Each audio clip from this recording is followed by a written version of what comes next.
Dan saya Ahmad Muazir dengan NIM 2003011080. Kami di sini akan menjelaskan tentang prokariota atau archaea dengan topik gram positif atau the Mycoplasma. Mycoplasma adalah genus bakteri yang tidak memiliki dinding sel. Tanpa dinding sel, Mycoplasma tidak terpengaruh oleh kebanyakan antibiotik biasa seperti penisilin atau antibiotik beta-lactam lain yang umumnya menyerang sintesis dinding sel. Beberapa spesies ini merupakan patogen bagi manusia seperti Mycoplasma pneumonia dan Mycoplasma genitalium dengan diameter 0,1 mikro. Mycoplasma diketahui adalah sel terkecil. Morfologi sel Mycoplasma memiliki diameter sekitar 100-200 mikrometer. Walaupun dengan ukuran yang kecil, tapi dapat menimbulkan masalah dalam teknik penyaringan sterilisasi. Mycoplasma membutuhkan sumber kolesterol luar, biasanya diperoleh dari makanan yang dicerna manusia, untuk biosintesis sel. Ciri-ciri Mycoplasma bisa kita lihat sebagai berikut.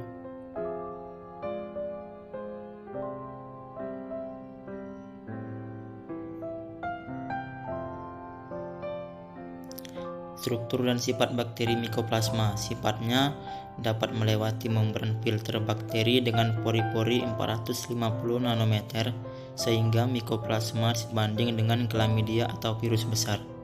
Strukturnya, banyak spesies Mycoplasma yang secara antigenik dapat dibedakan dari binatang dan manusia. Spesies diklasifikasikan dengan gambaran biokimia dan serologik. Mycoplasma lebih banyak berhubungan dengan manusia. Mereka bersifat parasit atau saprotropik. Beberapa spesies bersifat patogen pada manusia, termasuk Mycoplasma pneumonia yang merupakan penyebab penting pneumonia berjalan dan gangguan pernapasan lainnya, dan Mycoplasma genitalium yang diyakini terlibat dalam penyakit radang panggul. Mycoplasma yang umumnya terbagi dua, Mycoplasma pneumonia, Mycoplasma genitalium. Mycoplasma pneumonia adalah infeksi bakteri di saluran pernapasan yang disebabkan oleh bakteri Mycoplasma pneumonia. Gejalanya bisa kita lihat di sini.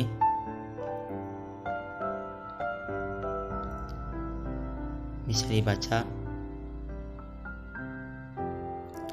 Pencegahannya dengan cara vaksinasi. Pastikan kalau anak-anak juga mendapatkan vaksin, karena ini bisa berdampak pada juga anak-anak. Menerapkan pola hidup yang bersih, jauhi rokok, melakukan pola hidup yang sehat.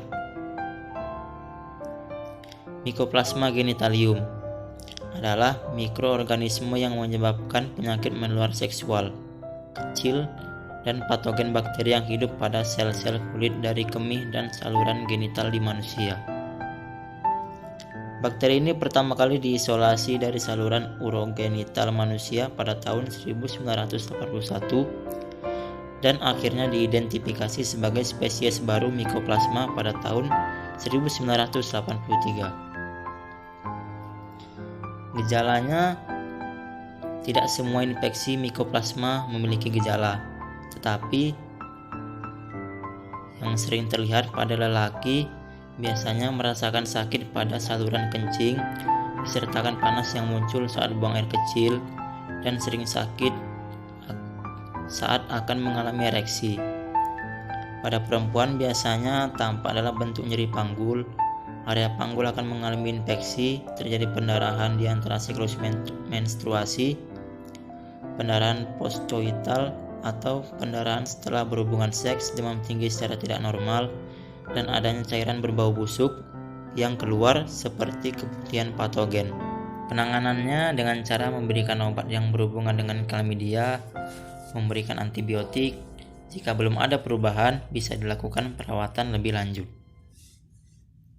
Sekianlah penjelasan materi tentang Mycoplasma dari saya. Selanjutnya akan dilanjutkan dengan teman saya. Selanjutnya, saya akan membahas mengenai Spiroplasma. Spiroplasma adalah genus Mollicutes, sekelompok bakteri kecil tanpa dinding sel. Spiroplasma berbagi metabolisme sederhana, gaya hidupnya parasit, morfologi koloni fried egg, tetapi memiliki morfologi helix yang khas, tidak seperti Mycoplasma. Banyak spiroplasma ditemukan baik di usus atau hemolim serangga, di mana mereka dapat bertindak untuk memanipulasi reproduksi inang atau mempertahankan inang sebagai endosimbion. Ciri umum dari spiroplasma yaitu spiroplasma adalah mikroorganisme helix prokaryotik yang terkait dengan beberapa penyakit pada tumbuhan.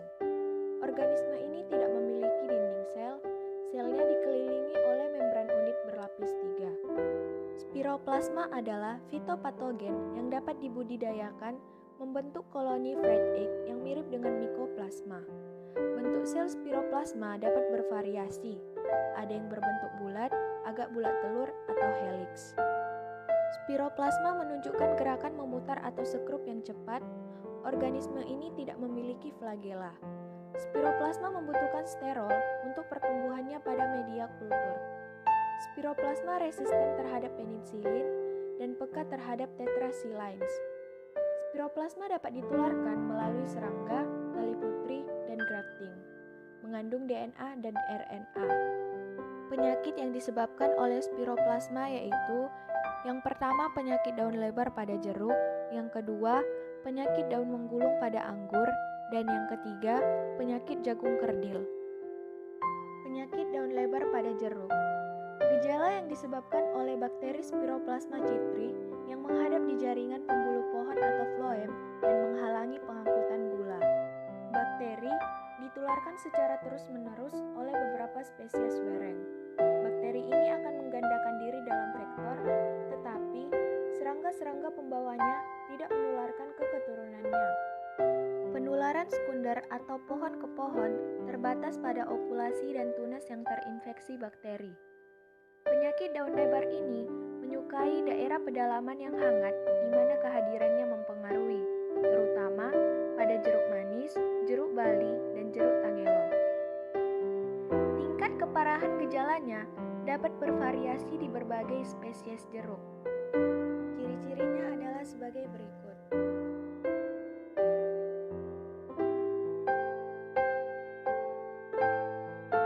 Penyakit daun menggulung pada anggur. Penyakit ini disebabkan oleh kelompok 10 virus berbeda yang secara kolektif disebut sebagai virus yang berhubungan dengan penyakit daun menggulung pada anggur. Dua vektor serangga yaitu kutu putih dan kutu sisik dapat menularkan secara lokal di antara tanaman anggur dan kadang-kadang antar kebun anggur. Gejala kekurangan fosfor dan kalium mirip dengan penyakit daun menggulung. Ciri-cirinya adalah sebagai berikut.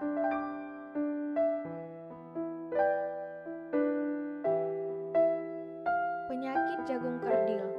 Penyakit jagung kerdil ini disebabkan oleh Spiroplasma kunkeli, sejenis organisme seperti bakteri yang hanya menginfeksi tanaman jagung sejumlah jenis wereng, misalnya Dalbulus maidis, Dalbulus eliminatus, Excitianus excitiosus, Gramineella nigrifon, dan Styrelus bicolor dapat membawa patogen ini selama musim dingin. Gejala penyakit ini biasanya muncul sekitar 3 minggu setelah tanaman jagung terinfeksi pertama kali. Penyakit ini terjadi paling parah selama musim panas. Penyakit jagung parasit disebabkan oleh organisme virus, Mycoplasma, bakteri, jamur, nematoda, dan tumbuhan parasit. Sedangkan penyakit bukan patogen atau penyakit fisiologis disebabkan oleh kondisi lingkungan yang kurang memenuhi persyaratan tumbuh. Ciri-cirinya adalah sebagai berikut.